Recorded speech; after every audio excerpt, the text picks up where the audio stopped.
How many of you have ever changed a baby's diaper? All girls. We all know that changing a diaper can be messy. So as my experience and being a mother of two, learning to properly change a baby's diaper will help you in the future when you may have children of your own.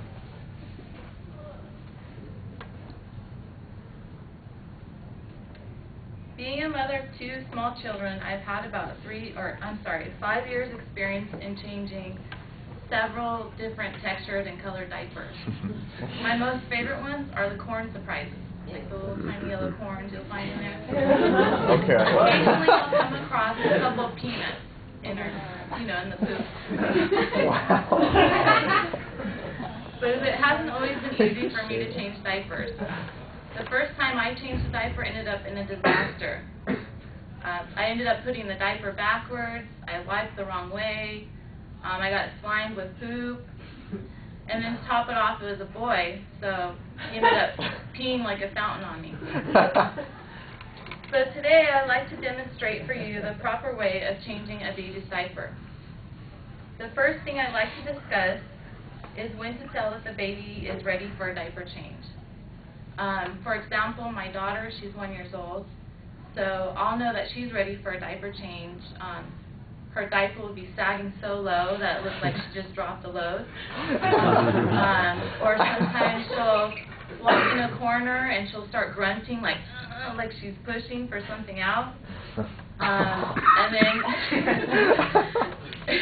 then she'll walk by and you can just smell really bad fumes that can get into your stomach. Now that you have an idea of when to change a baby's diaper, the next step is to decide on the appropriate place or location of changing the diaper. For instance, in your home, you can use a changing table. If you don't have a changing table, you can use a changing mat, which is this. In a public restroom, they have folding tables that go to the side and you can change them there. In a family restroom, they also have a folding table. It's in a more comfortable setting.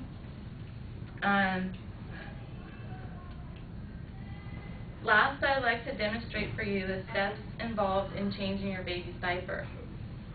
Okay, so first you want to gather your diapering materials. You have your diapers, your wipes, your powder, and Desitin for in case of a diaper rash. Okay, and then you want to take the baby, got a little diaper on her. You put her on the changing mat.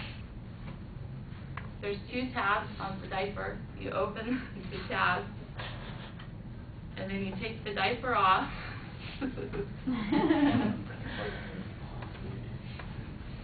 You get a clean diaper. It has tabs in the back, so that's where you know it goes under the butt.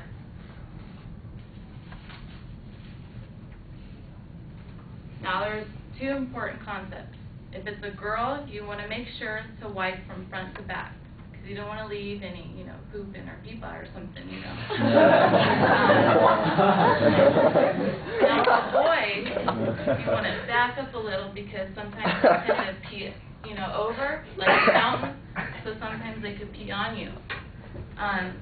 So you take the baby wipe.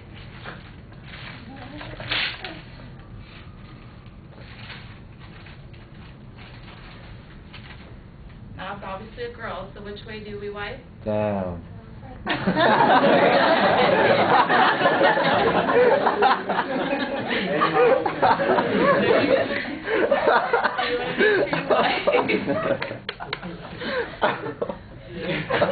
After you wipe, then you want to get some powder, sprinkle the butt. Once you put powder on, it makes the baby feel clean and refreshed. Then you take the diaper and you fold it, and you take the side tabs and you put it around its waist, making sure that it's snug but not too tight. And then you have a clean baby. Now you take the dirty diaper, you roll it in a ball, take the side tabs, You wrap it around, and you throw it in the trash. So today I've talked about the proper way of changing a baby's diaper, which is an aspect of infant care and that parents least look forward to. But it is an important part of keeping your baby healthy and clean. So now that you have a better understanding of how to properly change a baby's diaper, I hope for those of you in the future who do have children won't be afraid or surprised what you're about to unwrap. Thank you.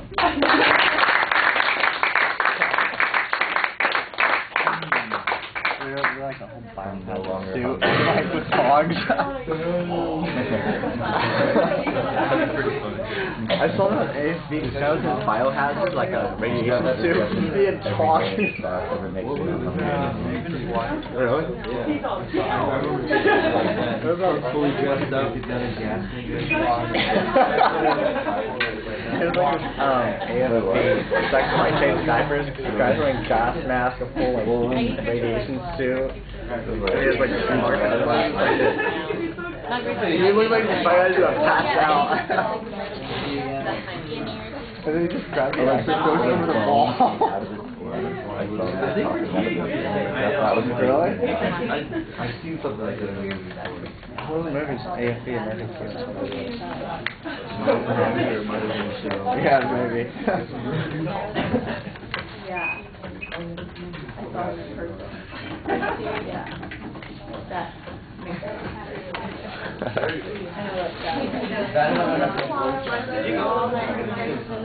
I'm doing it. The guy that won.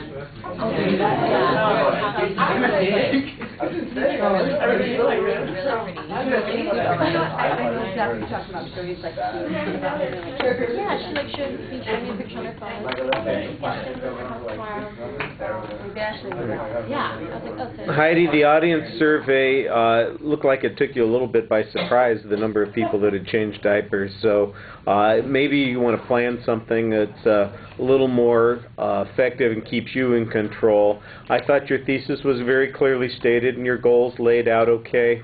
Maybe the preview could be structured for us more, but it's a pretty straightforward chronological process.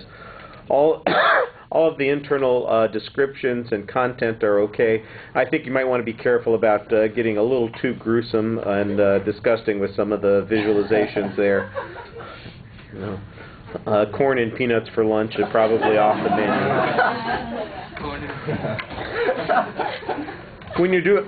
When you're doing your demonstration, I think you do pretty well showing us the things that you want us to see. You get to the side so that people can see those things. On the other hand, there are several times when you kind of lean over what you're doing and look down, staring at it, put your hands behind your back, and it's suddenly we're not there anymore. It's just you looking at what you're doing, and I think that takes us a little bit out of the speech, and you need to be more controlled there.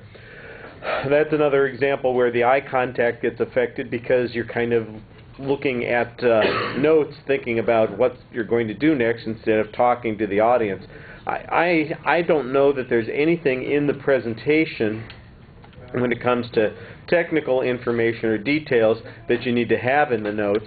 The only thing that you might want to have in the notes is the outline of the steps that you're going through, and even then I think that you are pretty good on understanding that with your 5 years of experience doing this.